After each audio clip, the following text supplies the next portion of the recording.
बिस्मिल्लाहिर्रहमानिर्रहीम, अस्सलाम वालेकुम। लाइव डॉक्टर शाहिद मसूद के साथ मैं हूं सुमेरा सलीम। नाज़रीन, अमरीकी अखबार न्यूयॉर्क टाइम्स ने अपनी रिपोर्ट में कहा है कि भारतीय मीडिया ने पाक भारत जंग के दौरान बढ़ चढ़कर झूठ को फैलाया। झूठ फैलाने में भारत के वो मीडिया ग्रुप्स भी पेश रहे जो माजी में अच्छी साख के हामिल समझे जाते थे। न्यूयॉर्क टाइम्स ने अपनी रिपोर्ट में भारतीय मीडिया की झूठी खबरों की तफसील बताते हुए कहा कि भारतीय मीडिया ने यहां तक दावा कर डाला कि भारत ने पाकिस्तान की न्यूक्लियर बेस को भी निशाना बनाया है। इसके अलावा भी दीगर मौज़ूआत पर आज हम गुफ्तगू करेंगे। स्टूडियो में हमारे साथ मौजूद हैं डॉक्टर शाहिद मसूद। अस्सलाम वालेकुम डॉक्टर साहब, अमरीकी अखबार ने अपनी रिपोर्ट में कहा है कि भारतीय मीडिया ने पाक भारत जंग के दौरान बढ़ चढ़कर झूठ को फैलाया और यह भी कहा कि पाकिस्तान के 2 तैयारे मारे गिराए हैं, जबकि कराची पोर्ट पर भी हमला हो गया है। देखिए जी, भारत को इस वक्त देख के जो वहाँ पे सूरत हाल है, व्हाट अ फॉल जी, what a fall and what a disgrace ये मोदी सरकार की जानिब से तमाम भारत को। और मैंने कभी एक तसव्वुर से बाहर होता है कि भारत जो है वो इस कदर दुनिया में, देखें, मईशत, तिजारत, आबादी, बहुत से इश्यूज़, भारत जो है वो दुनिया की चौथी बड़ी मईशत, दूसरी बड़ी आबादी 1.4 अरब, और अगर रकबे के लिहाज से देखें तो 7वां बड़ा मुल्क है। और वहाँ की जो बीजेपी है, जो बीजेपी सरकार है, वो दुनिया की सबसे बड़ी सियासी पार्टी उसको कहा जाता है, दुनिया की सबसे बड़ी सियासी पार्टी कहा जाता है, और दुनिया की सबसे ज़्यादा अमीर पार्टी भी कहा जाता है। सबसे ज़्यादा पैसा भी किसी अगर सियासी जमात के पास है तो कहा जाता है कि वो बीजेपी के पास है।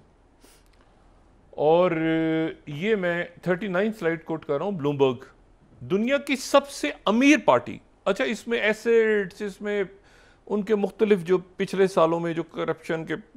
ये वो है जो डिक्लेयर्ड है, लेकिन इससे हट के वो अरब खरबपति लोग इस पार्टी के अंदर पिछले चंद सालों में आ चुके हैं। तो ये सबसे ज़्यादा जो है वो रिचेस्ट पार्टी भी है। अच्छा, फिर उसके बाद जो इंडियन एक्सप्रेस इसको कह रहा है कि नहीं, इसको अगर दुनिया की सबसे बड़ी पार्टी, टाइम्स ऑफ इंडिया को 37 दिखाएं, how BJP becomes world largest party इन चार दिहाइयों में। तो सबसे बड़ी पार्टी भी, और ये क्लेम हो रहा है 2022 में, और सबसे ज्यादा अमीर पार्टी भी। अच्छा, और भारत को अगर आप देखें तो भारत एक बहुत बड़ा मुल्क, और उसकी मईशत और उसकी आबादी और उसका टैलेंट, और वहाँ पर जो टेक इंडस्ट्री के लोग हैं, और उनका जो कल्चर है, उनका जो उनके जो मामलात हैं बाकी, और बहुत उनकी तारीख़ है, पूरी 5000 साल की तारीख़ है इस खत्ते। अब जनाब, वहाँ पर एक तो मोदी सरकार जा रही है, या मोदी सरकार जो है वो दीवार से टक्कर मार के जाएगी या खुद ही गिर जाएगी। ये मोदी सरकार टिक नहीं रही है। मैंने कल भी बात की थी, और मैं मुसलसल कह रहा हूँ कि एक डिनाइल मोड में है, और डिनाइल मोड से ये या तो सुसाइडल टेंडेंसीज होंगी, या ये है कि सरेंडर हो जाएगा। इसके बाद इनको कोई रास्ता समझ नहीं आ रहा कि आगे कैसे बढ़ें। और अब जो आदमी सबसे ज़्यादा जिस पे शक हो रहा है और जिसकी ज़िंदगी को ख़तरा भी है, वो हैं जनाब जयशंकर। और ये जो जयशंकर साहब ने ये बात की है कि मैंने पाकिस्तान को बता दिया था पहले कि जी पाकिस्तान को कि हमला, इसके बाद उनके इस इंटरव्यू के बाद वहाँ पे शकूक व शुबहात जो है वो, मतलब एक होता है ना स्केपगोट, किसी को ढूंढें, क्योंकि जो कुछ हुआ है भारत के साथ, ये उनके हमले के जवाब में जो पाकिस्तान ने उनके साथ जो कुछ किया है, उनके 6-7 तैयारे गिर गए हैं, पता नहीं क्या एक हजीमत पूरी दुनिया में उठानी पड़ी, और उनको एहसास इस बात का हुआ है कि हमारे साथ तो कोई भी नहीं है। अब वो तालिबान के एक वहाँ से रहनुमा गए, ये ज़हन में रखें कि ये रशिया और चाइना का ये इन्फ्लुएंस का एरिया है। हो सकता है वो आके हमें उधर तालिबान को बताएं, वो तालिबान कुछ हम तक मैसेज पास कर देंगे इंडिया में क्या हो रहा है। मतलब ये तो देखें ना, बड़ी अजीब सी बात है ना। वो उनके मुख्तलिफ एक्शंस हैं, उसमें मुख्तलिफ लोग हैं, तो उनके और इसके अलावा उनसे उनका किसी तरह रब्ता नहीं है। हाँ, कोई अमरुल्लाह साले निकल के आते इस मरहले पे, कहीं से वो जो है वो दोस्तम आ जाते कहीं से निकल के, तो आदमी कहता अब ये तो तालिबान के साथ वो उनके कोई वजीर हैं, कौन है पता नहीं, खुफिया दौर। लेकिन जयशंकर के शक हो रहा है कि जयशंकर जो हैं, क्योंकि पाकिस्तान से 3-4 यूट्यूबर्स जो गए थे पिछले कुछ अरसे में, उसमें से एक खातून को उन्होंने पकड़ लिया, ज्योति मल्होत्रा शायद नाम है उनका, उनको गिरफ्तार कर लिया है कि आप पाकिस्तान गए थे, यूट्यूबर्स को पकड़ने के, जिसने पाकिस्तान का दौरा किया था, जिन जिन लोगों ने इतने अरसे में, वो तो उनको गिरफ्तार करना है। और साथ ही जो है वो पूरे भारत में, देखें मैं ये बात क्यों कह रहा हूँ कि जयशंकर के ऊपर शक होगी और जयशंकर को शायद फारिग करके वो हुकूमत को तोड़ दें, गिरा दें और किसी अगले इलेक्शन की तरफ ये सूरत हाल चली जाए। उसकी वजह ये है, ये भारत, इसमें से बड़े नाम हमारे सामने, मैं अगर अपनी ज़ाती मेमोरी में आप सोचते हैं ना, तो भारत से आपके जहन में कौन से लोग आते हैं, तो आप कहते हैं कि उनके सिंगर्स दुनिया भर में, ठीक है ना, उनके लता मंगेशकर या कोई रफ़ी जी या कोई किशोर कुमार या कोई आपको सुनील गावस्कर, शाहरुख खान, अमिताभ बच्चन है, मुल्क की नुमाइंदगी करते हैं ना, तेंदुलकर, इस तरह के जो लोग हैं वो भारत की नुमाइंदगी आपको करते नज़र आते हैं पूरी दुनिया में। और मतलब ये दुनिया भर में नुमाइंदगी करें। अब ये जो मोदी सरकार है इस वक्त, इनको 1.5 अरब की या 1.4 अरब की आबादी में दुनिया को बताने के लिए कि हम भारत हैं और हम ये हैं, इनको 7 अफराद मिले हैं और 7 अफराद का एक ग्रुप जो है वो पूरी दुनिया का दौरा करेगा और पूरी दुनिया को बताएगा कि हमारा भारत का मौक़िफ़ क्या है। अब इस बात पे, ये बात मैंने जब से खबर सुनी है मुझे कुछ समझ ही नहीं आया कि ये क्या कर रहे हैं, ये मोदी सरकार क्या कर रही है। मतलब ये क्वाड के मेंबर हैं, ये जो G20 में हैं, ये पता नहीं, अब ये दुनिया को बताने निकलेंगे, ये सारे नामालूम अफराद हैं। शशि थरूर जो हैं वो, उनकी वाहिद खूबी ये तलाश हुई है कि वो अच्छी इंग्लिश बोलते हैं। वो कांग्रेस में, कांग्रेस ने 4 नाम दिए थे, वो नाम ड्रॉप हो गए, 2 जनता दल, पता नहीं 2 बीजेपी, कुछ नामालूम, मैं उनकी लिस्ट में किसी को नहीं जानता। शशि थरूर साहब को मैं इसलिए जानता हूँ, एक तो फ्लेचर से उन्होंने पढ़ा हुआ है, तो मैं भी उसी स्कूल से हूँ, इत्तेफाक से, फ्लेचर स्कूल बॉस्टन से, तो बड़ा उनका एहतराम भी है, प्रोग्राम में भी आ चुके हैं, वो शिरकत कर चुके हैं। और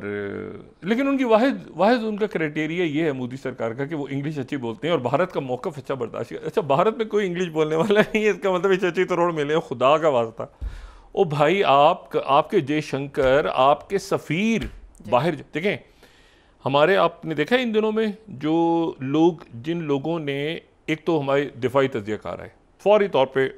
जो मीडिया में, एक तो पाकिस्तान का मीडिया मजमूई तौर पे, क्या सोशल मीडिया, क्या मेन स्ट्रीम मीडिया, क्या जो है वो जो सोशल मीडिया में, मैं यूट्यूब को भी, सब जितने मीडिया के लोग हैं, जिसकी आवाज़ जहाँ कौम पूरी जो है वो एक साथ खड़ी हो गई। अच्छा, फिर वो गिलगित बल्तिस्तान की कोई पुराने क्लिप चला रहे हैं, गिलगित बल्तिस्तान में वो कल से जनाब, बल्कि 2-3 दिन से वहाँ पे यौम तशक्कुर मनाया जा रहा है और बड़ी दुनिया निकली हुई है। बलूचिस्तान में बड़ी दुनिया, बलूचिस्तान को कई दफ़ा ये पिछले 10-12 सालों में आज़ाद, 50 सालों में आज़ाद करवा चुके हैं। अच्छा जी, अब मैं सिर्फ ये सोच रहा हूँ कि व्हाट अ फॉल, कि ये लोग जाएंगे और ये जाके दुनिया को बताएंगे कि हम भारत हैं, हमारा ये मौक़िफ़ है, और ये नामालूम, इनमें से मैं इसमें किसी को, मुझे पता ही नहीं, इसमें कोई जनता दल के लोग हैं, इसमें होंगे कोई लोग हैं। जब मैंने बाहर के लोगों से भी पूछा, 4-5 लोग, मैंने कहा कौन से लोग हैं, उन्होंने कहा ये शशि थरूर कौन से हैं। मैंने कहा ये वो हैं जो 2002 से लेके 2007 तक, 2002 से 2007 तक ये अंडर सेक्रेटरी थे यूनाइटेड नेशंस के और बड़े पढ़े लिखे आदमी। तो अब यह है कि वो, और बड़े अच्छे, बड़े, और फिर उसके बाद मुसलसल ये कांग्रेस में रहे, कांग्रेस की तरफ से जो नाम दिए गए 4 वो ड्रॉप हो गए, और बाकी एक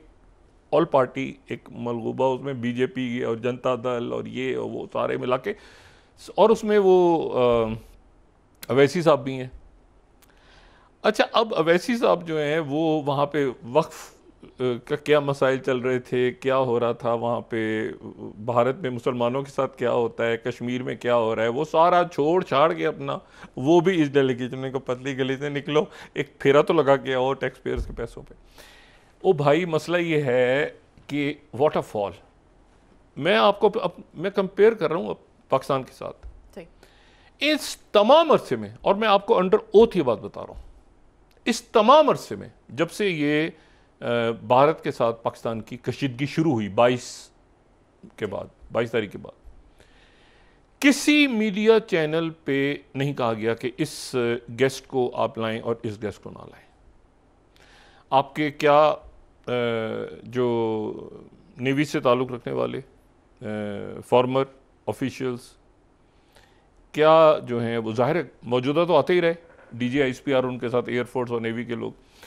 और सियासी तौर पे भी हुकूमत के लोग आते रहे, लेकिन और अपोजिशन की जमातें भी आती रहीं सारी,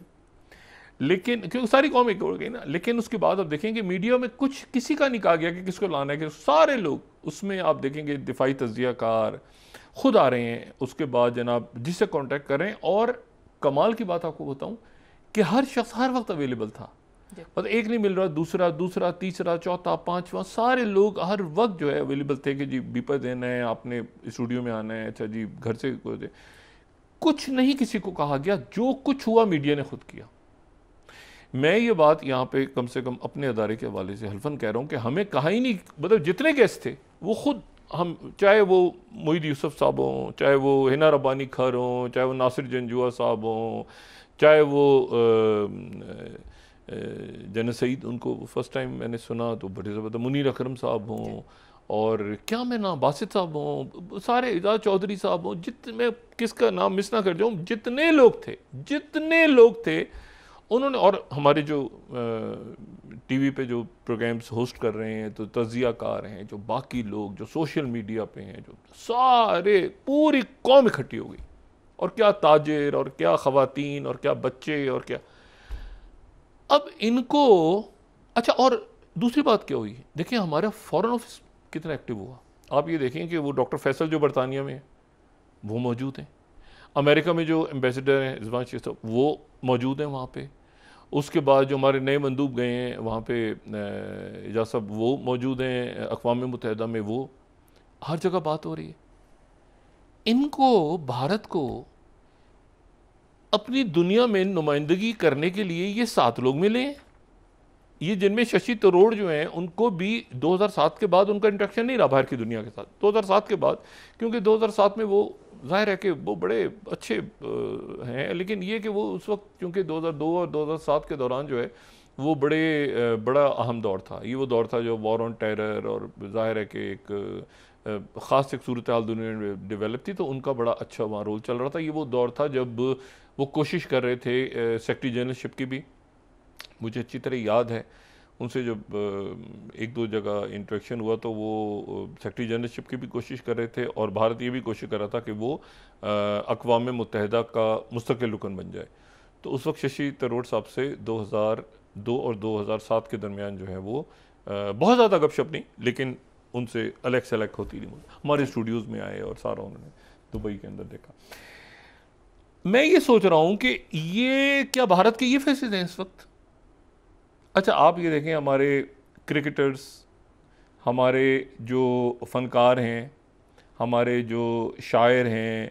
हमारे जो क्रिकेटर्स हैं, मतलब सारे हमारे जो भी पाकिस्तान से जिसका ताल्लुक़ है, या मतलब हर शख्स पाकिस्तान का सफ़ीर बना हुआ था इस वक्त। इनको ये 7 नामालूम लोग मिले जो वहाँ जाके दुनिया को बताएंगे कि ओ भाई ये मुझे नहीं पता ये कौन, मैं आप यकीन करें ये इसमें सुप्रिया सूल और रवि शंकर प्रसाद, ये दुनिया को, ये बहुत से हैं मुकाबले उनके लिए बड़े उनके सियासतदान होंगे, लेकिन मसला ये है कि ये दुनिया को बताएंगे कि भारत एक न्यूक्लियर पावर है, दुनिया को नहीं पता। ये दुनिया को बताएंगे जाके कि हम कॉर्ड के रुकन है अमेरिका जाएंगे, और वहाँ बताएंगे जाके ट्रंप इंतज़ामिया को कि वो जो ट्रेड वगैरह करनी है, मतलब शशि थरूर साहब इंग्लिश में मिलेंगे, बात करेंगे, किससे मिलेंगे वहाँ मुझे कुछ नहीं पता कि किससे मिलेंगे। अवैसुद्दीन वैसी साहब जो है मुस्लिम ममालिक जाएंगे, उनको जाके बताएंगे, अच्छा उनको पाकिस्तान का भारत का बिल्कुल नहीं पता, ठीक है। और ये बताएंगे कि मुसलमान बड़े खुश हैं भारत में, उनके ऊपर कोई जुल्म नहीं हो रहा, वो बड़े हंसते, और ये वक्फ का मसला कोई इशू नहीं है, बाबरी मस्जिद भी कोई इशू नहीं है, ये जो नाम तब्दील हो रहे हैं मुख्तलिफ, ये भी कोई इशू नहीं है, मकबूजा कश्मीर में जो है वो मुसलमान जो हैं वो उनकी 5 उंगलियां जो हैं वो शहद में और सर उनके पता नहीं है कि नहीं ज़िंदा। अच्छा, तो अब ये है कि ये आप देखें कि यहाँ पर ये मैं हैरान हूँ कि ये मैं सोच भी नहीं सकता था कि ये भारत जो है वो इन लोगों को भेजेगा इस मरहले पे कि आप दुनिया को जाके कायल करें कि हम ठीक हैं और पाकिस्तान गलत है। अच्छा, पूरी दुनिया जो है वो इस वक्त प्रेसिडेंट ट्रंप से लेके, यानी प्रेसिडेंट ट्रंप, प्रेसिडेंट मैक्रोन, बरतानवी वज़ीर आज़म, उनके वज़ीर ख़ारजा आए हुए थे वो एक्टिव है, ईरान, सऊदी अरेबिया, कतर, मतलब पूरी दुनिया, शी जिनपिंग, तैयब एर्दोगन, आप देखें पाकिस्तान इस वक्त जो है president Putin, what a fall कि आपको ना कोई इत्तेहादी मिला पूरी दुनिया में, ना आप कहीं बात कर पा रहे हैं, और आप आखिर में ये दुनिया की सबसे बड़ी सियासी जमात और सबसे अमीर सियासी जमात है, क्योंकि पॉपुलेशन ज़्यादा है तो मेंबरशिप ज़्यादा है, और इनको जो है वो ये जो 2014 से इक़्तिदार में, 2025 में 11 साल बाद इनको ये हीरे मिले हैं कोहिनूर के। मैं शशि थरूर साहब को इसमें अलग कर रहा हूँ, ठीक है, वो उनसे ये बाकी जो है ये हीरे मिले हैं जो वहाँ जाके नुमाइंदगी। भाई आप अमिताभ भाई अब शाहरुख खान को भेजने दुनिया पहचानती है, लेकिन इस पर भी सियासत, इस पर भी जो कि राजनीति करनी है उन्होंने, इसमें भी जनता दल को खुश करना है, इसमें भी उन्होंने अपने इत्तेहादियों को खुद करना है, बीजेपी पर, इसमें भी सियासत करनी है। कांग्रेस ने कहा हम सबके साथ खड़े हैं। मैं कोई इनकी इंटरनल पॉलिटिक्स में जाने जा रहा, मुझे ये हैरत हो रही है कि व्हाट अ फॉल कि ये जो है वो ये लोग जाके जो है वो नुमाइंदगी करेंगे भारत की पूरी दुनिया को, वो काम जो जयशंकर नहीं कर सके। अभी टैरिफ्स के ऊपर भी बात करेंगे, अभी क्या करेंगे किसी कुछ नहीं पता। और ये ट्रक की बत्ती, इतनी बड़ी अजीम ट्रक की बत्ती के पीछे लगा दी है, उनको समझ नहीं आ रहा मोदी साहब को कि हम क्या करें, ठीक है। अच्छा, जयशंकर चूंकि फंस गए तो अच्छा, अब एक बात वहाँ पे ये भी चल रही है कि अगर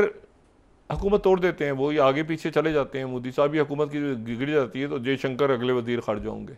सॉरी ये शशि थरूर अगले वजीर खारजा होंगे, जयशंकर की छुट्टी हो जाएगी और जयशंकर हो सकता है कि वो अताब में आ जाएं।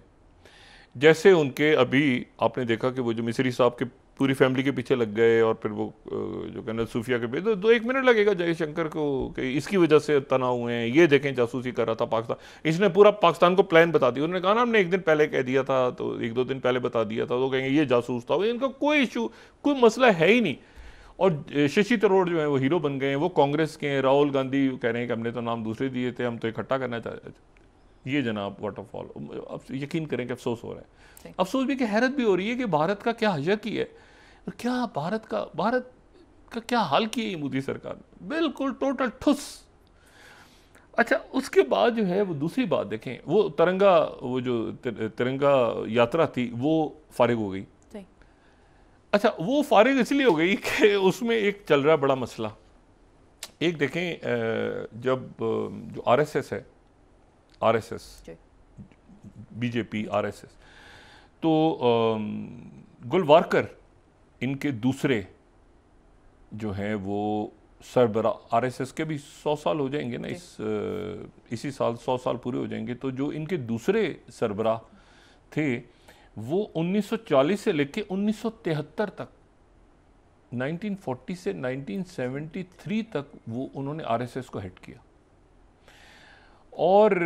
उन्होंने वो आरएसएस के सरबराह रहे। और आरएसएस के जब वो सरबराह थे, वो सरवारकर के बड़े करीब थे। वो सरवारकर जो कि गांधी जी के, वो जो नथुराम गोखले जिसने कत्ल किया था, तो जो गिरफ्तार हुए थे लोग जिन पे पाबंदी लग गई थी, जो गिरफ्तार हो गए थे, उसमें सरवारकर के साथ ये गुलवकार भी थे। अच्छा, और गुलवकार जो हैं ये आरएसएस के दूसरे सदर थे, ये भी गिरफ्तार हो गए थे, क्योंकि नथुराम गोखले जो गांधी जी का जो कातिल था, वो इन दोनों के बड़ा करीब था। अच्छा, इन्होंने जो ये तिरंगा, जो इंडिया का जो परचम है, इन्होंने इसको तस्लीम नहीं किया। आरएसएस ने इस परचम को तस्लीम नहीं किया, जब इनको गिरफ्तार कर लिया जी। अच्छा, इन्होंने भारत के यानी ये बरतानिया के खिलाफ नहीं थे, ये बड़ी इंटरेस्टिंग बात है, ये बरतानिया के खिलाफ नहीं थे, बल्कि ये जो है ये इनका कहना ये था कि बरतानिया नहीं बल्कि हमारे जो दुश्मन है वो मुसलमान हैं और हमारे दुश्मन जो हैं वो मसीही हैं और दूसरे मज़ाहिब हमारे मुसलमान हैं, हमारा दुश्मन जो है वो अंग्रेज़ नहीं है। तो अंग्रेज़ों के खिलाफ ये नहीं थे बल्कि उनके पेरोल पे थे। ये बात मैं पहले भी बता चुका हूँ, ये अंग्रेज़ों के साथ थे। उसके बाद ये हुआ कि इन पे लग गई और ये तिरंगा को नहीं मानते थे। ये जब आज़ादी हासिल कर ली पाकिस्तान ने, भारत ने, तो ये इन्होंने ना आइन को तस्लीम किया, ना इन्होंने भारत को तस्लीम किया, ना इन्होंने परचम को तस्लीम किया। तो उसके बाद गांधी जी का कत्ल हो गया, नथुराम गोडसे, तो उनके ये गिरफ्तार हो गए सारे। उसके बाद ये हुआ कि जो सरदार पटेल थे उन्होंने जब इनको छोड़ा जेल में से तो उन्होंने एक इनसे तहरीर करवाई,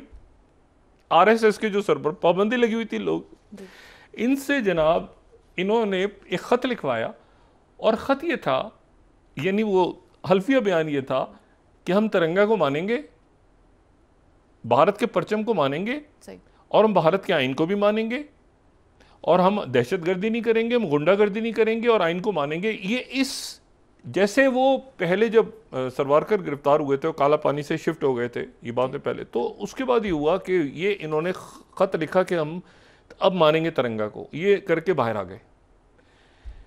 इन्होंने 52 साल 52 ईयर्स तक जो नागपुर में आरएसएस का हेडक्वार्टर है उस पे इन्होंने तिरंगा नहीं लहराया 2002 तक।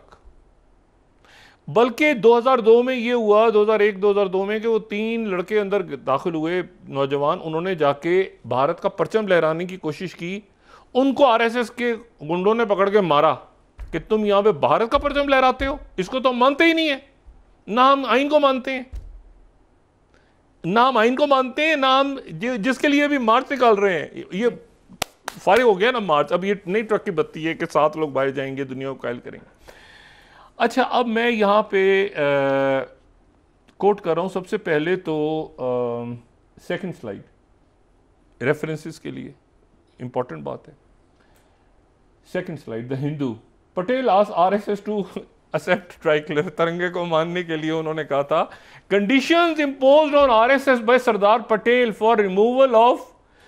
ये जो बैन लग गया था महात्मा गांधी के कत्ल के बाद, तो उसमें यह था कि तिरंगा को मानना, इस शर्त के ऊपर लिखा था उन्होंने कि हम झंडे को तस्लीम करेंगे, जिसके लिए यात्रा निकाल रहे हैं, फिर उनको रिहा किया गया था। आप जरा अंदाजा लगाएं, ठीक है, ये ठीक है। और ये उसके बाद 1949 में बैन हटाया गया और ऑर्डर में मेंशन हुआ कि गोलवारकर जो है वो ड्राफ्ट कॉन्स्टिट्यूशन को, गवर्नमेंट के सजेशन को संघ के चीफ ने क्लैरिफाई किया और कहा कि गोलवारकर जो है उसने गवर्नमेंट के सजेशंस मान लिए। सजेशंस क्या थे कि आप झंडे को मानेंगे और आइन को मानेंगे, ये कहते थे हम नहीं मानते। अच्छा, उसके बाद ये हुआ कि जनाब इनकी किताब एक इन्होंने लिखी उस जमाने में, bunch of thought, bunch of thought इनकी किताब आई, उसमें इन्होंने कहा कि भारत के अंदर हमारा दुश्मन जो है वो अंग्रेज़ नहीं है, हमारा दुश्मन मुसलमान है और मसीह बरादरी है और जो है वो बुद्ध मत के लोग हैं और ज़ात पात दूसरी जो हैं वो हमारे असल दुश्मन है, भारत हमारा दुश्मन नहीं है। अब जनाब क्या हुआ कि कुछ अरसे पहले जब इनकी ये आप ज़रा अंदाज़ा लगाएं, इनके जो अभी मौजूदा सदर हैं मोहन भगवत, उन्होंने ये कहा कि जनाब मैं ऐसा है कि अच्छा, ये जो मैं आपसे बात कर रहा हूँ ना कि इन्होंने 52 साल तक झंडा नहीं लहराया, ये मैं 2002 का टाइम्स ऑफ इंडिया कोट कर रहा हूँ, 2002 का, ये 8th स्लाइड है, 8th, ये 26 जनवरी 2002 का टाइम्स ऑफ इंडिया है कि पहली दफ़ा आरएसएस में उस वक्त 52 सालों के बाद तिरंगा लहराया गया था और ये बहुत बड़ी खबर थी कि आरएसएस ने तिरंगे को लहरा दिया है नागपुर में। अच्छा, फिर उसके बाद जो है वो ये जो मैंने आपसे बात की कि 3 लोगों ने तिरंगा लहराने की कोशिश की, नौजवानों ने उनको पकड़ के जेल भेज दिया। तो 9 स्लाइड है, when RSS opposed flag hoisting in Nagpur, तो 3 लोगों को जेल पकड़ के जेल भेज दिया इन्होंने। अच्छा, फिर उसके बाद the Hindu 10th, they were nowhere in the struggle, 10 slide. किसी जगह पर आरएसएस के लोग Modi government term is contribution for the attempt की क्रिएट कर रहे हैं, आइकन्स ऑफ फ्रीडम मूवमेंट। और आगे आप ये रेफरेंस इसलिए दे रहा हूं कि ये बड़े उनके हिस्टोरियंस ने जो लिखा हुआ है, ये कहीं अगर आप इस स्लाइड को आगे ले थोड़ा हम लेके चलें तो कहीं पर भी ये जदोजहद के जो बरतानवी राज की जदोजहद थी उसका ये हिस्सा नहीं थे किसी भी वक्त जो है, बल्कि ये उनके पेरोल पे थे जी। अच्छा, अब इसमें जो है ये अगर मैं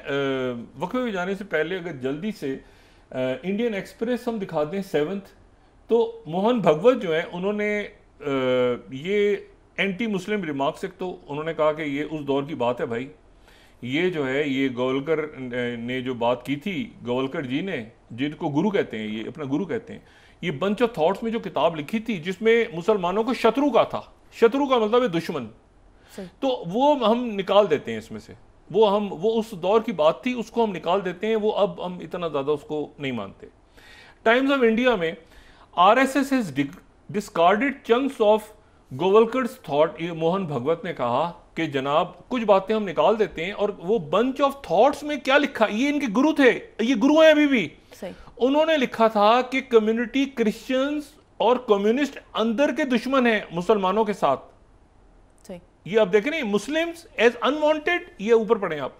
कि आरएसएस का जो किताब में लिखा हुआ है बंच ऑफ थॉट्स में, उसमें तो मुसलमान दुश्मन है, शत्रु हैं, और क्रिश्चियंस और कम्युनिस्ट और ये सारे लोग हैं। इन्होंने कहा बहुत बड़ा, एक 2018 में कहा, उन्होंने कहा नहीं, ये उस वक्त की बात थी, आज के दौर में ऐसा नहीं है, हम थोड़ा सा आने वाले दिनों के, लेकिन अंदर से ये ना जो है ये गुरु जी ये जो है यानी ये हट गए उससे, इन्होंने कहा कि जी नहीं जी ऐसा है कि वो उस वक्त का जो माहौल था उसके लिहाज से उन्होंने कहा था कि जो है वो मुसलमान हमारा दुश्मन है और सिख हमारे दुश्मन है और ये सारे दुश्मन है और अंग्रेज हमारा दुश्मन नहीं है। लेकिन ये है कि और ये ठीक है ना, झंडा हमने तस्लीम कर लिया और झंडे को हमने मान लिया और आइन को भी हम मान लेते हैं सारे, लेकिन अंदर से ये लोग तिरंगा को नहीं मानते और ये भारत के आइन को भी नहीं मानते और मुसलमानों को भी नहीं मानते। और ये इनकी जो किताब है उस किताब का ये बाकायदा गोवलकर की किताब का ये हिस्सा है कि ये जो है ये उसको इन्होंने फॉलो करना है, वो इनका आइन है।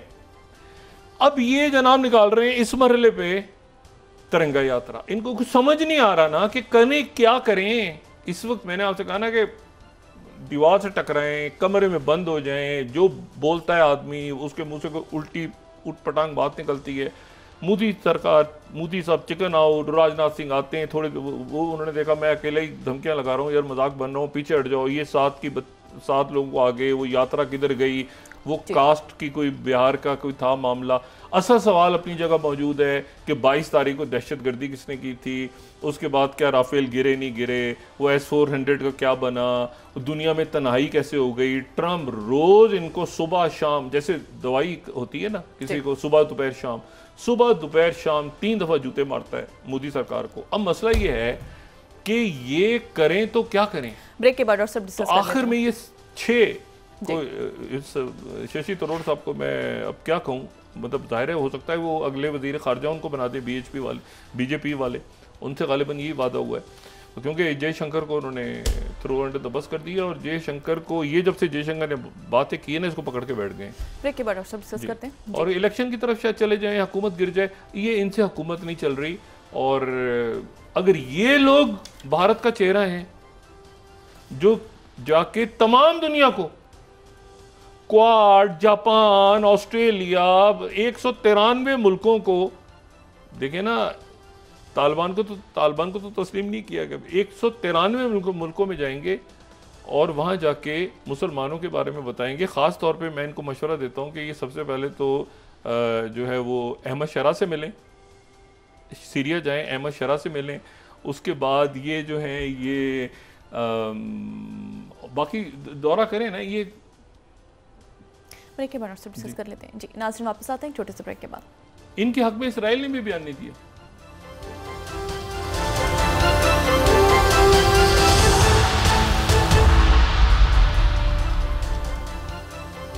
वेलकम बैक नाज। डॉक्टर नवाज शरीफ साहब ने आज अहम मुलाकातें भी की हैं। उन्होंने कहा है कि पार्लियामेंट ने पाक भारत जंग में जो है मुस्बत किरदार अदा किया है। वो सियासत अब देखें किस तरफ मुल्क की जाती है जी। क्योंकि पॉलिटिकल एक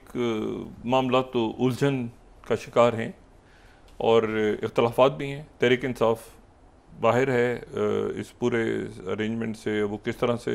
मतलब है कि, लेकिन बहैसियत कौम इस वक्त एक पूरा जो है वो हमने इस वक्त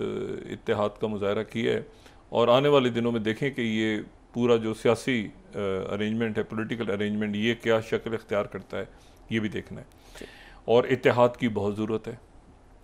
अच्छा, इसमें मैं आपको सिर्फ एक बात बताऊं तो ये जयशंकर गालिबन जो है, मोदी जो है वो भारत को ले गए हैं, मतलब है कि बस वो अजीब जगह पहुंचा दिया उन्होंने भारत को कि वो ट्रंप से अब लड़ेंगे, ट्रंप से भी टकराएंगे, चाइना से भी लड़ेंगे, अमेरिका से भी लड़ेंगे, वो मुसलमानों से भी लड़ेंगे, सबसे दुनिया भर में लड़ेंगे और आखिर में उनको कोई सारे उनके मसाइल हल करेगा तो वो उसमें ये 7 लोग जाके पूरी दुनिया को समझाएंगे कि भारत, इंडिया, अब देखें तो सही, तो मईशत, उनके टेक इंडस्ट्री देखें आप, उनके टैरिफ्स आप, उनके आप ज़रा इशूज़ तो देखें ज़रा, उनके डिफेंस के आगे ये दुनिया को बताएंगे कि क्या नुक्ता नज़र है भारत का, भारत के सफ़ीर कहाँ हैं, भारत का फॉरेन ऑफिस कहाँ गया, भारत का के मतलब सारे लोग किधर गए। बहरहाल एनीवे, अब इसमें इशू ये है कि 2-4 बड़े अहम वाक़यात हो रहे हैं इस वक्त जो कि हमारे सामने। पहली बात तो ये कि प्रेसिडेंट ट्रंप, उन्होंने दोबारा पाकिस्तान की तारीफ़ की है, कहते हैं बड़े मेहनती लोग हैं और टैरिफ के ऊपर बड़े पाकिस्तान के साथ आगे बढ़ेंगे और साथ। प्रेसिडेंट ट्रंप थोड़े से यानी इंजॉय तो उन्होंने बहुत किया है, जाहिर है कि ये 4 रोज़ा जो दौरा था तो वो बहुत तकारीब उन्होंने अटेंड की और सारा कुछ किया, लेकिन इसी दौरान जो है वो 15 मई को उन्होंने ये अपने इंस्टाग्राम पे ये मैसेज दिया कि वो 11वीं दफ़ा ग्रैंड पा बने। तो और उनकी जो साहबजादी हैं टिफ़नी, 31 साल टिफ़नी, उनके घर जो है वो अलेक्जेंडर बेटा पैदा हुआ, इसका नाम अलेक्जेंडर रखा है। अच्छा, ये जो टिफ़नी है ना, मैं थोड़ी सी बात करके, ये इंटरेस्टिंग बात इसलिए कि टिफ़नी जो है वो जितने इनके बहन भाई हैं उन सबसे ज़्यादा अकेली हैं टिफ़नी इसलिए क्योंकि जो पहली अहलिया उनकी जो 73 साल की अब हो चुकी हैं, इवाना ट्रंप की जो पहली अहलिया, उनसे उनके 3 बच्चे सबसे एक्टिव हैं, डोनाल्ड ट्रंप जूनियर, एरिक और इवेंका। ये पहली बेगम से हैं जिनको डाइवर्स हो चुकी है और वो 73 साल की हैं और वो उनसे तो ये तीनों बहन भाई इकट्ठे हैं, एक आप समझ लें कि ग्रुप है जो सारे डिसीजन मेकिंग में सब कुछ हैं। और सबसे जो अभी जो मेलिना है, जो मौजूदा अहलियाँ हैं, वो जो हैं उनका बेटा जो तो बड़ा हो गया है, बैरन, वो जाहिर है कि वो भी बड़ा, जिसकी हाइट बड़ी लंबी है, और जो मेलिना का बेटा है तो वो। अच्छा, अब जो टिफ़नी है वो जो दूसरी अहलिया इनके दरमियान में 2 साल जिनसे शादी रही, तो उनसे जो है फिर ये जो है और फिर डाइवर्स हो गई, तो उनसे जो है जो मरला मैपल्स, उनसे फिर ये टिफ़नी जो है वो एरिक, ये इसलिए इम्पोर्टेंट क्योंकि ये पॉलिसी मेकिंग में जो लोग इन्वॉल्व हैं। अच्छा, आपने नोट किया है मेलिना भी थोड़ा सा पीछे हो गई हैं, मेलिना ट्रंप भी ज़रा कम नज़र आ रही हैं, बहुत ज़्यादा जितना शुरू में नज़र आ रही थी, हो सकता है आने वाले दिनों में नज़र आए बहुत ज़्यादा, लेकिन बहुत से जगहों पे वो हमें, जैसे हमें रोम में नज़र नहीं आई जब वहाँ पे पोप जो है पोप फ्रांसिस की आखिरी रसूमात में, हो सकता है आगे जाके नज़र आएँ, लेकिन ज़रा कम नज़र आ रही हैं। बहुत से जो एग्जीक्यूटिव ऑर्डर्स में, इसमें उसमें जो तकारीब वाइट हाउस में हो रही हैं, तो वहाँ पर भी मेलिना जो शुरू में बड़ी एक्टिव थी, अब थोड़ा सा पीछे हैं, और एरिक वगैरह भी एक्टिव हैं, लेकिन बहुत ज़्यादा मतलब सामने नहीं आ रहे, एक्टिव हैं एरिक भी और इवेंका भी और डोनाल्ड जूनियर भी, लेकिन बहुत ज़्यादा वो सामने नहीं आ रहे, उनकी इन्वेस्टमेंट्स और बाकी सामने दूसरे लोग आ रहे हैं। तो ये जो दरमियान में बैठी हैं, इनको ट्रंप जो है वो इसलिए पसंद करते, इसलिए थोड़ा सा वो करते हैं क्योंकि ये अकेली हैं, उधर भी सुतेले जो हैं एक तरफ भी सुतेले हैं, दूसरी तरफ भी सुतेली वालदा हैं और उनका बच्चा है, लेकिन ये मैटर करता है। तो ये अकेली हैं दरमियान में उनके, ठीक है, सब में। और उनके पहला बेटा हुआ है तो इसलिए वो पहुंच गए। इनके जो हस्बैंड हैं वो अमेरिकन लेबनीज हैं और वो एनीवे। तो ट्रंप ने 15 तारीख को इन्होंने मैसेज किया तो इनका जहन उधर भी लगा हुआ था। इन्होंने बताया भी बार बार कि मैंने 2-3 दफ़ा कि मैं वापस जाऊँगा और मिलूँगा। तो अब ये हुआ कि एक तो ये है कि ये मामला बहुत ही ख़राब हो गया जो कि यूक्रेन का मामला है। यानी यूक्रेन के मामले में ये हुआ कि जो उनकी तरफ से यूक्रेन की तरफ से तो जो सामने आए उनके निगोशिएटर, तो उन्होंने तो जो व्लादिमीर मेदिंस्की थे उन्होंने तो ये कहा, अंदर जो बात उनसे मंसूब हो रही है कि जब वो बैठे यूक्रेन रशिया के जो वफ्द को जो लीड कर रहे थे मेदिंस्की, वो जब यूक्रेन के लोगों के साथ बैठे तो उन्होंने ये कहा, जो उनसे बात मंसूब हो रही है और इसकी कोई तरदीद भी नहीं किसी ने, उन्होंने कहा कि आपको पता है वो 300 साल पहले 21 साल की जंग लड़ी थी हमने स्वीडन के खिलाफ, और 21 साल की वो जो जंग है, ठीक है, वो 21 साल की जो जंग है वो शुरू हमारी पै दर पे नाकामियों से हुई थी, लेकिन हम 21 साल तक लड़े थे और 21 साल तक हम लड़ने के बाद जो हैं वो हमने फिर उसके बाद स्वीडिश एम्पायर को तोड़ दिया था। पीटर द ग्रेट, वो जो पुरानी, तो रशिया जो है वो जब अपनी किसी जगह कोई क्लेम करता है तो फिर वो क्लेम करता है, वो अपनी जगह से वापस नहीं जाता। तो ये 1000 बंदे हम अभी छोड़ रहे हैं और इसके बाद फिर देखेंगे। तो जब ये सारी बात हो रही थी तो एक तो दरमियान में F-16 तैयारा और गिर गया यूक्रेन का, वो पायलट बच गया, लेकिन एक F-16 तैयार, ये F-16 F-18 तो इन दिनों में ऐसे गिर रहे हैं जैसे वो, और ये राफेल तो ऐसे गिर रहे हैं जैसे वो मतलब है कि परिंदे या पता नहीं मच्छर मक्खियाँ गिर रहे होते हैं। तो इस तरह से वो जो है ये राफेल और F-16 F-18 इस तरह से इनके साथ कोई मामला हुआ हो। तो उधर एक F-16 और गिर गई। ट्रंप को इतला मिली दरमियान में कि एक F-16 और ज़ाया कर दिया जेलेंस्की ने। तो उसने कहा ठीक है, अच्छा मिनरल से क्या बना ये उसमें से पैसे काटूंगा इसके। अच्छा, तो अब ये हुआ कि वो सीज़फायर नहीं हो रहा, बल्कि शदीद जंग का खतरा है कि आने वाले दिनों में शदीद जंग जो है वो उनकी तरफ से कोई सीज़फायर नहीं हुई। प्रेसिडेंट पुतिन की तरफ से कल भी हम ये बात क्लोज करते हुए बात कर गए थे कि वो अपनी जगह पर बहुत ही कॉम्प्लेक्स वहाँ पे सिलसिला सारा बना कि जी एक शहर में एक शहर में दूसरा ग्रुप, एक में तीसरा ग्रुप, मार्को रूबियो क्यों गए, वो सब इधर से उधर। अच्छा, तो वो जो है अब प्रेसिडेंट ट्रंप ने अमेरिका पहुंचने के बाद कहा है कि मैं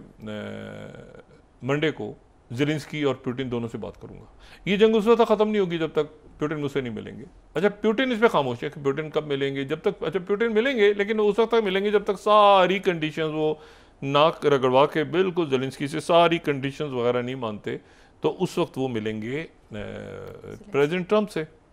ये जहन में रखें, जो शी जिनपिंग की बात हो रही है ना, ये prime minister, Indian prime minister Modi और बाकी सारे लोग मिले और ये गए भी, और जयशंकर गए थे उनकी इनॉग्रल में जो है वो जब ट्रंप की इनॉग्रल हो रही थी। लेकिन अगर आपको याद हो कि ट्रंप अपनी इनॉग्रल सेरेमनी में सिर्फ एक आदमी को बुलाने में इंटरेस्टेड था, शी जिनपिंग, जिन्होंने इनकार कर दिया था। यानी प्रेसिडेंट ट्रंप ने कहा था कि मैं शी जिनपिंग को चाहता हूं कि वो आ जाएं, मेरी इनॉग्रल अटेंड करें। शी जिनपिंग की तरफ से ना हो गया था, ठीक है। तो वो जो है, और उन्होंने कहा मैं पुतिन से मिलने टर्की जा रहा हूँ, बेचैनी बिताबी देखें ना। पुतिन ने कहा कि देखते हैं, आज रात 12 बजे तक बताऊंगा, उसके बाद वो गायब हो गए। ये तो बाकी नेतन्याहू, मोदी। अच्छा, नेतन्याहू ने भी फ़ोन नहीं किया मोदी को। आप अंदाज़ा लगाएं कि इंडियन प्राइम मिनिस्टर मोदी को नेतन्याहू ने भी फ़ोन नहीं किया, किसी ने भी फ़ोन नहीं किया, पूरी दुनिया से कोई साथ खड़ा ही नहीं हुआ। म्यांमार वाले उधर बांग्लादेश उधर है, उधर तुर्की उधर है, अजरबैजान उधर है। बगदाद में आज जो है वो काफ़ी अरसे के बाद अरब लीग का इजलास हुआ, और अरब लीग के इजलास में वो इम्पोर्टेंट इसलिए था कि एक तो बगदाद में बहुत अरसे के बाद हुआ, तो वहाँ पे जो शिया ज़ुदानी वो मेज़बान थे, और अमीर कतर वहाँ पे आए, ख़ुद अमीर कतर, और उनके साथ उनके वज़ीर आज़म और वज़ीर ख़ारजा, जो कि मरकज़ी किरदार अदा कर रहे हैं गज़ा ये पूरे मामले को देख रहे हैं। अमीर कतर आए बगदाद, और अमीर कतर ने उसमें शिरकत की, जनरल सिसी ने भी शिरकत की, और आधे जुबैर सऊदी अरेबिया से आए, और बाकी जो हैं वो सारे अरब ममालिक से, उनके वज़ीर आज़म जॉर्डन से उन्होंने रिप्रेजेंट किया, अरब ममालिक सारे जमा हुए। लेकिन यह है कि अमीर कतर और जनरल सिसी वहाँ पर आए। वहाँ पर ये मामला छिड़ा कि ये पिछले 2 दिन में, और आज और कल और परसों और पूरे दिनों में इसराइल क्या कर रहा है गजा में। क्योंकि स्टीव विटकॉफ जो हैं, ये हमास के लोगों ने ये कहा, हमास के रहनुमाओं ने, कि हमने जब एडन अलेक्जेंडर जो आखिरी अमरीकी फ़ौजी था, अमरीकी इसराइली फ़ौजी जिसको रिहा किया था, स्टीव विटकॉफ गए थे जो हॉस्पिटल में एडमिट, तो उस वक्त हमारी जो स्टीव विटकॉफ से डायरेक्ट बात हुई थी, हमास के रहनुमाओं का ही कहना है, तो स्टीव विटकॉफ ने ये ज़बान दी थी, बिल्कुल ये वादा किया था हमारे साथ कि एक तो ये है कि सीज़फायर होगा, दूसरा ये है कि मुज़ाकरात कामयाब होंगे, और तीसरा ये है कि प्रेसिडेंट ट्रंप जो हैं वो एक मैसेज करेंगे प्रॉपर कि परमानेंट सीज़फायर, और ये यरगमाल। लेकिन हुआ उलट है, और इसराइल ने जो है वो ना सिर्फ ये है कि प्रेसिडेंट ट्रंप की मौजूदगी में, बल्कि प्रेसिडेंट ट्रंप के जाने के बाद,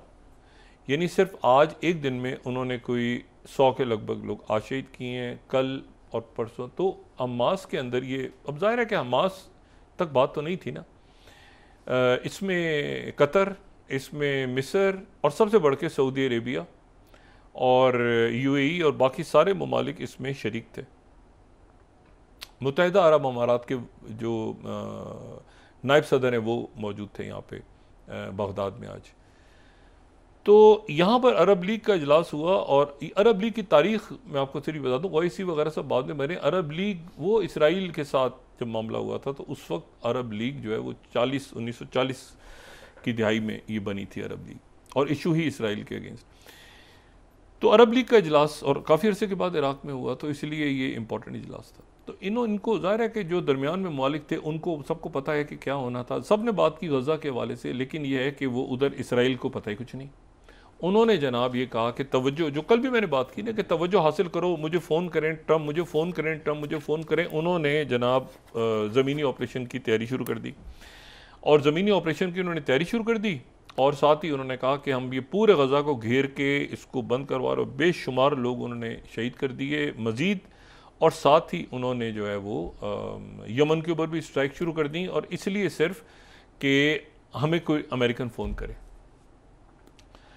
अब किसी अमेरिकन का फ़ोन आया या नहीं आया, अचानक जब ये तैयारी कर रहे थे ज़मीनी ऑपरेशन की, तो यहाँ से एक पहले तो बात की सऊदी अरेबिया के वज़ीर ख़ारजा ने, उन्होंने कहा किसी सूरत गज़ा के लोगों को बाहर नहीं निकाला जाएगा, किसी सूरत में वहाँ पर इसराइल की फ़ौज को हम दाखिल नहीं होने देंगे। ये जनरल सिसी ने भी ये बात की, ये बात सब ने की, लेकिन सऊदी अरेबिया की तरफ से, और अमीर कतर खुद आए। अमीर कतर जहाँ जो इम्पोर्टेंट तरीन किरदार जिन्होंने अदा किया है इस तमाम अरसे में, और ज़ाहिर सऊदी अरेबिया सारे मुल्कों ने किया, तो उन्होंने ये कहा कि वो आए, और उन्होंने आके कहा कि अरब रहनुमाओं से सबसे बस बात की, वो बात क्या हुई उसको छोड़ दें। उधर इसराइल तैयारी कर रहा था गज़ा के ऊपर ज़मीनी ऑपरेशन की। ऐसे चिकन आउट हुआ है नेतन्याहू ने फ़ौरन ऐलान किया है वहाँ पे कि 1 मिनट, हम ज़मीनी ऑपरेशन रोक रहे हैं, और हमारी जो टीम है वो दोहा में ही मौजूद है, और हम बगैर किसी शर्त के फौरी तौर पे हमास के साथ मुज़ाकरात शुरू कर रहे हैं, और इसकी कोई कंडीशन नहीं है, कोई बात नहीं है इसकी। और बाकी जो कुछ ईरान के साथ हुआ वो अमेरिका का अपना मामला है, जो हुतीस के साथ हुआ वो भी उनका मामला है। ठीक है, वो भी हमारे ऊपर अगर हमें मारेंगे तो हम भी मारेंगे उनको, ये कुछ होगा सारा। लेकिन ये है कि हम नहीं चाहते ज़्यादा मसाइल हमारे लिए खड़े हों, हम फौरी तौर पर मुज़ाकरात करने को तैयार हैं। नेतन्याहू जो है वो ज़मीनी ऑपरेशन करते करते, ये जो लोग शहीद हो गए ना दरमियान में, ये इसकी इतनी पिटाई होगी, अब ये इतना इसका रगड़ा लगेगा ये इतनी नाक रगड़ेगा, ये तो जाएगा क्रिमिनल ट्रायल होगा इसका, मुझे लगता है, या मुझे नहीं पता इसके साथ क्या होगा। जो जेलेंस्की, ये 3 लाइन में लगे हुए हैं ना लोग, ये मैं एक अरसे से ये 3 को जो है ना, ये 3 मर्द 3 कहानियाँ सुनने का मैं इंतज़ार कर रहा हूँ कि वो सामने आए। और ये जो है ये जेलेंस्की, नेतन्याहू और मोदी, ठीक है ना, ये अमेरिका बहादुर की बेवाएं, ये तीनों लाइन से एक साथ सामने, जिनको फेंकेगा ट्रंप उठा के, 2 को तो तीनों को फेंक दिया उसने, तीनों को हकीकतन फेंक दिया। ऐसा रुका नेतन्याहू, ऐसा रुका है, और उसको वो असल में ये मजीद लोग शहीद कर रहा था, और अगर करेगा तो उसके बाद अब सऊदी अरेबिया है, और उसके बाद जो है, अच्छा स्टीव विटकॉफ है के दरमियान में, अब वो कतर में है, कहाँ उनकी जगह, वो बहरहाल अभी क्योंकि कंफर्म नहीं है इतला, तो वो कहीं हैं, इधर ही हैं, इसी खत्ते में, वो इसको ठोंक बजा के आएंगे, इसके जरिए साफ करके। और अगर ये अटैक इसने कर दिया, ज़मीनी ऑपरेशन शुरू कर दिया, तो सऊदी अरेबिया, कतर, इजिप्ट, ये सारे मुल्क जो हैं जिन्होंने बात की है, और सऊदी अरेबिया इस पूरे खत्ते में, और टर्की, ठीक है ना, जहाँ हमास के रहनुमा बहुत सारे टर्की में मौजूद हैं, उनकी क़यादत बहुत सारी कतर में मौजूद है, और कतर में डायलॉग हो रहा है, और इजिप्ट, तो उसके बाद इसकी इतनी पिटाई होगी। अच्छा, पिटाई होने का ये तरीका नहीं, पिटाई होता है छोड़ देता अमेरिका, मतलब जैसे जेलेंस्की को फेंक दिया, रशिया पिटाई कर रहा है, और उधर से यूरोप बचा नहीं पा रहा। नेतन्याहू की सारे मुसलमान मुल्क में पिटाई करेंगे, अमेरिका पीछे हट जाएगा। क्या अच्छा भाई, कौन जेलेंस्की, कौन नेतन्याहू? ये मोदी के साथ हुआ है, मोदी भी उसी लाइन में पीछे आ रहा है। मोदी ऑलरेडी उस फेज में जा चुका है ना, फेंक दिया ना उठा के, थ्रो अंडर द बस। और अभी F-35 खरीदने हैं, ये कमिटमेंट की हुई है, $2 ट्रिलियन को लेके गए हैं। तो अभी ट्रंप,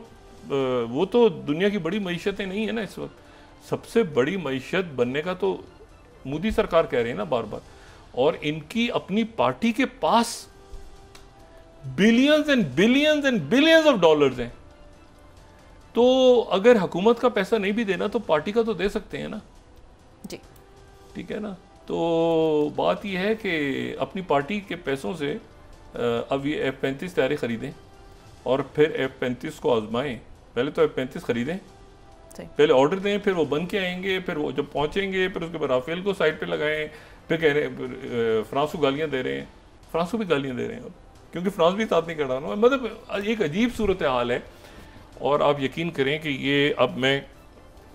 देखता हूँ कि इनमें से कौन सा शख्स जो है वो किससे मिलता है जाके। असदुद्दीन अवैसी साहब ने कहा मैं तो निकलूँ ना इस फड्डे में बीच में, इससे पहले कि इनकी सबकी नज़र मुझ पर पड़े, ये मुसलमानों के सबके पीछे लगे हूँ, मैं तो निकलूँ पतली गली से, वक्फ और ये और वो सारा सरकारी खर्चे पे घूम घाम के आऊँ, पूरी दुनिया को बताऊँ कि भारत में मुसलमान जो हैं बड़े सुखी हैं, बड़े खुश हैं, बड़े इत्मीनान सुकून से कश्मीर में रहते हैं, फलाना ढिमाकना। तो ये अजब एक कौम को ट्रक की बत्ती के पीछे लाए। तिरंगा को इनकी पार्टी सरकारी तौर पे ना तिरंगा को मानती है, गांधी जी की कातिल है, और अपनी परचम को नहीं मानते। और उसके बाद 52 साल परचम को नहीं इन्होंने लहराया, और उसके बाद जो है वो अपना सबसे बड़ा दुश्मन इन्होंने इनकी RSS ने जब इन पे बैन लगा तो ये माफ़ीनामा दे के निकले, और उस माफ़ीनामे में ये था कि हम परचम को मानेंगे, हम आइन को मानेंगे, वरना इनको कभी जेलों से ना छोड़ा जाता। जी, सरदार पटेल को लिख के दिया था इन्होंने। जी, बहुत शुक्रिया डॉक्टर साहब। नाज़रीन, इसके साथ ही आज का प्रोग्राम अपने इख्तिताम को पहुंचा। मुझे सुमेरा सलीम को इजाज़त दीजिए, अल्लाह ने के बाद। जी डॉक्टर साहब, जयशंकर को फारिग कर दिया इन्होंने, अब जयशंकर को इन्होंने हटा दिया, उसके बाद शायद खुद भी हुकूमत तहलील कर दें, या क्योंकि ये जो शशि थरूर से इन्होंने गालिबन, जो कांग्रेस के लोग कह रहे हैं, इन्होंने वादा किया है कि अगला चुनाव जब होगा तो आप BJP की तरफ से और हमारी तरफ से, बाकी जो इत्तेहादी जमातें, जो भी सूरत बनेगी, हमारी तरफ से वज़ीर ख़ारिजा होंगे। तो देखें 12 मामला किस तरफ जाते हैं। गज़ा के मुसलमानों के लिए बहुत सी दुआएं, अल्लाह ताला उनकी मुश्किलें आसान करे, और जल्द से जल्द वहाँ से कोई अच्छी खबर आए। अपना दोस्तों, रिश्तेदारों, गिरदोनवाह के लोगों का सब ख्याल रखिएगा। अल्लाह हाफ़िज़।